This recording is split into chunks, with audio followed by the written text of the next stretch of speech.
Assalamu alaykum qarindoshlar, qanday ahvolinglar? Men Amerikadan doktor Mehmet deyman. Men bugun mushu Xitoydan tarqagan bu vabo to'g'risida ba'zi yangi uchurlarni sizlar bilan o'rtoqlashmoqchi.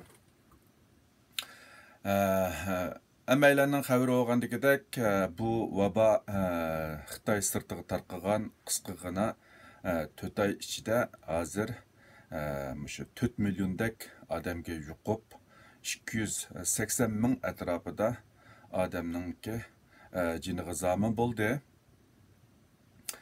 Endi bu vaboga giribdor bo'lgan insonlarniki davolash ishiga kelsak, davolashda ba'zi ilgirlashlar bo'lgan bo'lsa-mu, ya'ni biroq o'lib ketadiganlar ya'nilar o'lib ketmoqda.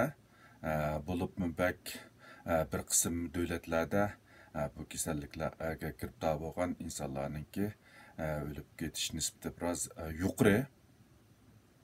Endi bu kasal dastlabda tarqagan vaqtida ko'pinchisi yosh cho'nglarga ta'sir qildi, yoshlarga, kichik bolalarga uncha ta'sir qilmaydi deb qarab kelgan bo'lsa-mu, yaqinqi e'lon qilingan dokladlarga qaragan vaqtida yoshlarningmi bu kasalga hali ig'ir giribtor bo'ladiganligi, hatto bir qism yoshlarningki balalarning hatto bu kasal sababidan o'lib ketganligi ma'lum.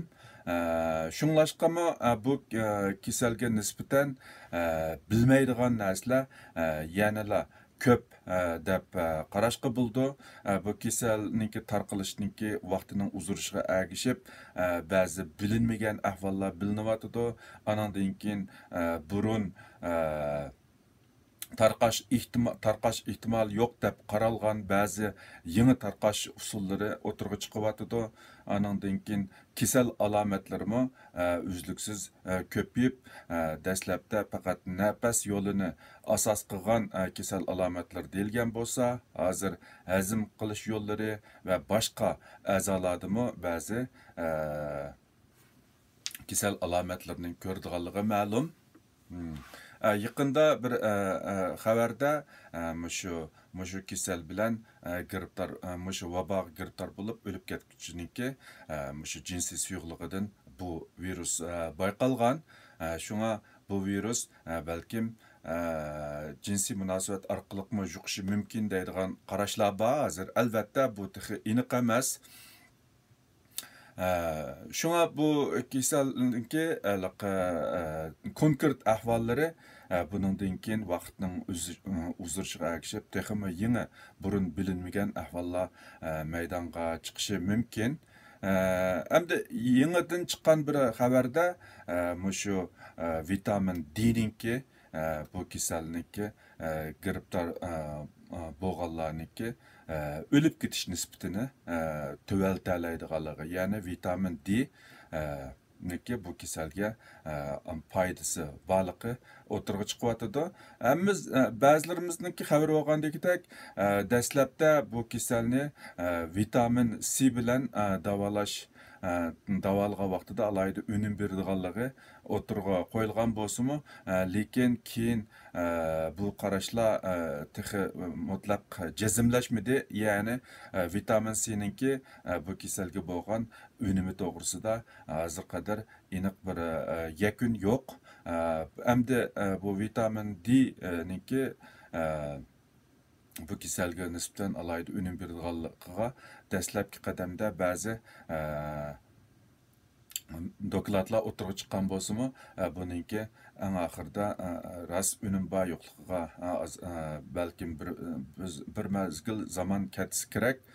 Endi mutaxassislarning qarashicha, mayli vitamin C bo'lsin yoki vitamin D bo'lsin, alayda bir ziyonliq narsa bo'lmaganligi uchun sinab beqish zarar ketmaydi deb qaraydiganlar bor.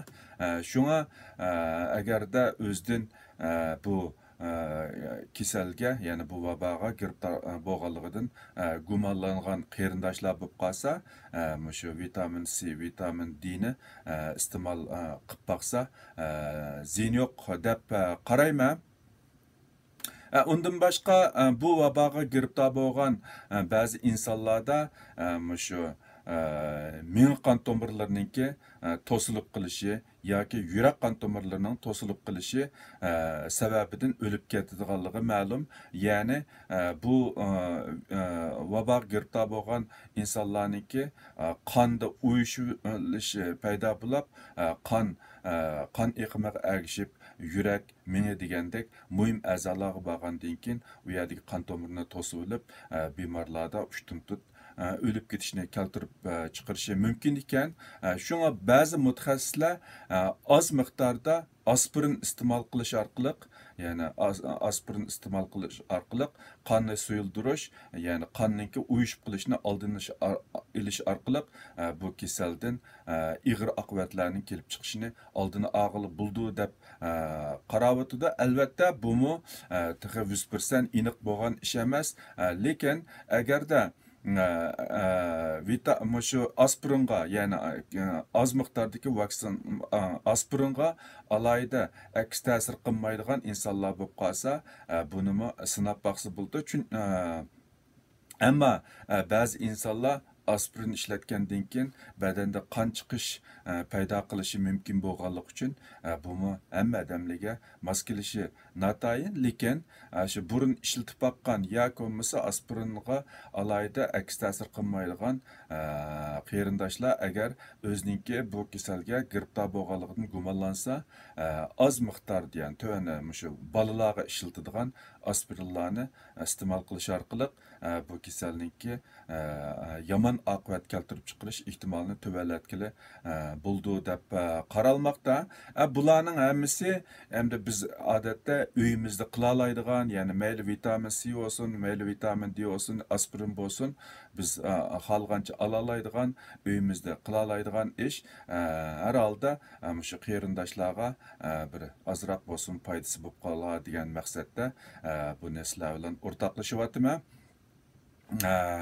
Endi bu kasalga nisbatan hozir hamda aniq bir unumi bor deb qarayotgan dori shu Remdesivir degan dori bo'lib, bu dori dastlabki qadamdagi shu nimadan o'tgandan keyin, sınaqdan o'tgandan keyin hozir rasmiy shu Amerikaninki dori sınaq idorasi tasdiqidan o'tib, hozir rasmiy shu sınaq darajasiga qadam qo'ydi. Bu dori shu yana bir dori bilan qo'shilib 100 dunyoning o'xshamagan 100 shaharda 1000 odamga sınaq qilishga başlagan. Agar bu sınaqning natijasidan unumli bo'lib qolsa, bu dori yaqin kelgusida bu vaboga nisbatan birdan-bir unumlik dori hisoblanishi mumkin. Undan boshqa hamda qarindoshlar eng ko'ngil bildig'ini shu vaboga qarshi vaksina bo'lib, hozir qadar dunyodagi 100 atrofida shu dori tadqiqot o'rinlari jiddiy holda vaksina ishlab chiqarishga tutish qilingan.